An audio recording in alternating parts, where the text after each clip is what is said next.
Hi guys, welcome back to my YouTube channel. I am so glad to have you here again. If you are a new subscriber, thank you so much for clicking that subscribe button and for joining the family. Thank you so much. If you're a returning subscriber, thank you so much too. It gives me great joy to see you coming back to watch my videos. It means a lot to me. Thank you so much. If you're seeing me for the first time, my name is Taiwa Ajayi. I am a YouTuber based in Lagos, Nigeria, and I film about faith, lifestyle, and natural hair. So today we are going to be talking about how to create a balance between your work life and spiritual life. So let's get right into the video. At the moment, I'm currently not working, but I just thought about it recently and I decided to share my experience with you. When I was working, how I was able to, still balance up things and make things work. Alright, so first things first, I need to say that spending time with God is very important. If you say that you're a believer, you're a Christian, then you should spend time with God. It's a crucial part of your walk. It's a crucial part of your spiritual life. Many times people will see it as, oh, it's not that necessary, and that's why it's hard to be deliberate about it, because you don't see it as that necessary. Do you understand? Which will bring me to my second point, which is you have to be deliberate. See, it's very easy to get lost in the hustle and bustle of the streets, especially if you are living in Lagos. In Lagos, you can spend 5 hours, good 5 hours in traffic, and you will not even realize. So, you can just say, let me check my phone. You just say, wait, so it's like I left my house like 5 hours ago. That's the possibility. That's Lagos for you.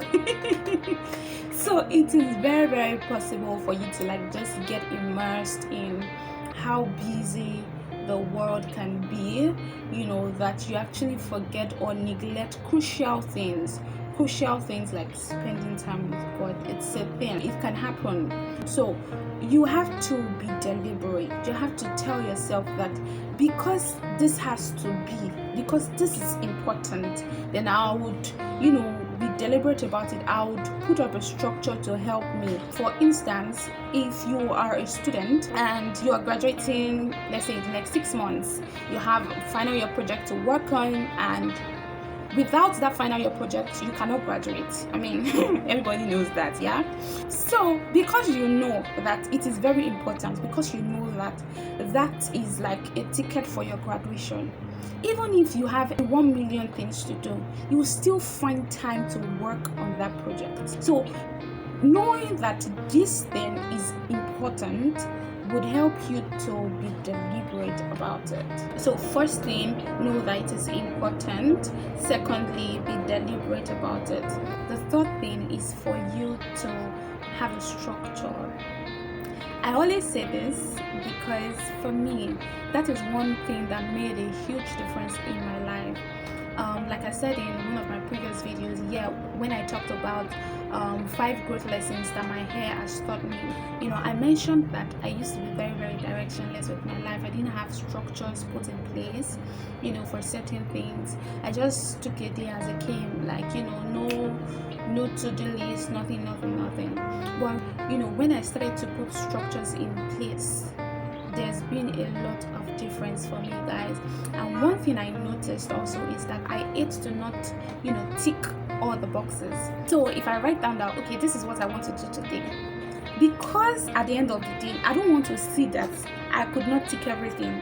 That's like my motivation for the day. Like, it keeps me going. Like, I'll keep working on it until I'm able to check all the boxes. And on days when I'm unable to check all the boxes, it's not because I was lazy. It's usually because maybe something came up and I was really unable to do it. So have a structure for your time with God. Have a structure, have a timetable. Tell yourself, I'm going to do this between this time and this time and this time and this time. Do you understand? So you can decide to Just ask yourself, what's my goal? How many minutes, how many hours do I want to spend fellowshipping with God? Once you have that in place, it's easy for you to break them down, into days, into minutes, and say, okay, this is how I want to structure it. There are spiritual planners out there. I know someone that sells a spiritual journal. I think Just Journals has a planner for that. I'm not sure. I'll confirm if she does. I'll put the link to our page in the description box. So just tell yourself, just plan, have a structure, plan for it, plan towards it. Tell yourself, okay, today or every day I want to spend 1 hour praying. Okay, it's not going to be easy for me to do it at a stretch, maybe because of time. When I wake up, it's already, I can only spend 30 minutes in the morning. Okay, that's fine. You write it down, 30 minutes in the morning. Now try to see during the day, is it possible for me to steal 15 minutes from work? I mean, you should have a break. Is it possible for me to take 15 minutes for my break and just pray? Okay, when I get back at night, okay, even though I'm going to be tired, even though I'm going to be exhausted, is it possible for me to just do a quick 15 minutes to pray? Before you spend 1 hour praying in the day. Do you understand? So if you have a structure and you work with that structure, it's not that hard, to be honest. Truthfully, it can be tasking after a while, and the old euphoria of starting is gone, and you now need discipline to continue at it. It can be hard, but it's achievable.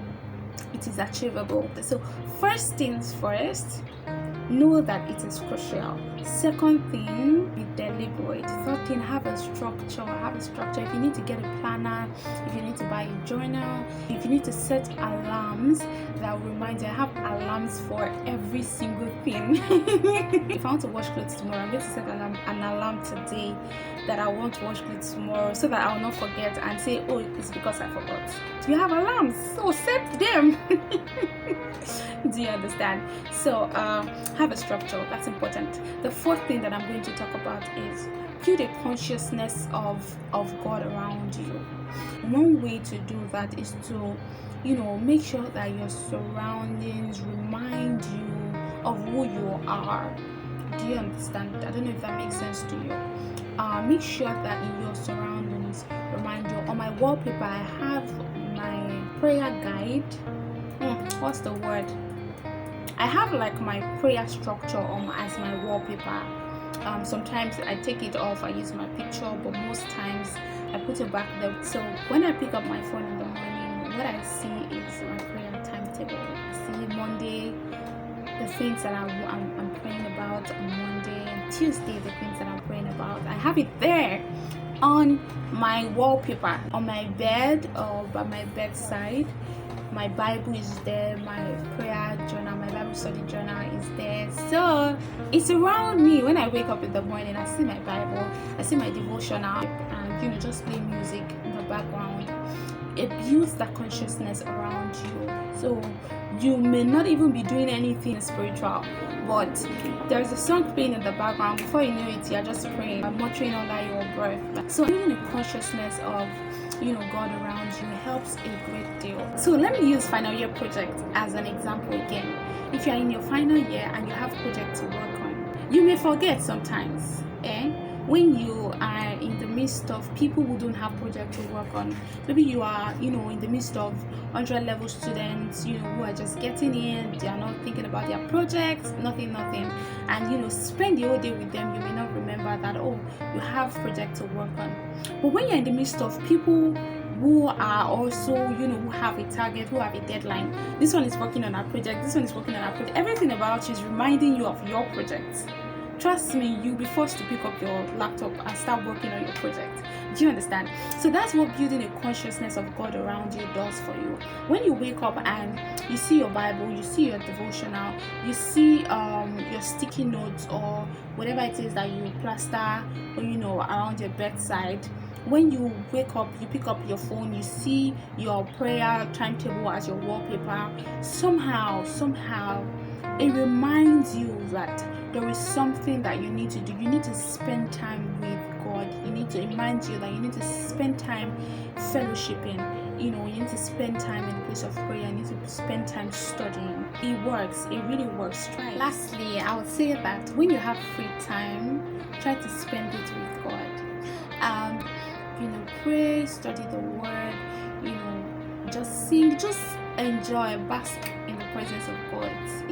It is awesome. You get directions, you get instructions, you get burdens, you get answers in the place of prayer. So it is important. Fellowshipping with God is important. It's also important that you go to church. It is important, guys. See, I understand that you worked all week long and you just want to rest, you just want to relax, you just want to chill. But it's also important that you spend time, fellowshipping with other brethren. Remember what I said about having consciousness, the consciousness of God around you. See, you draw strength from others when you're in the midst of other people who can relate with your experiences, who can relate with whatever it is that you're going through and all that. It is very awesome and awesome. So try to go to church. Go to church. Please go to church on Sundays. Try at least once a week. Try to go to church. It's important.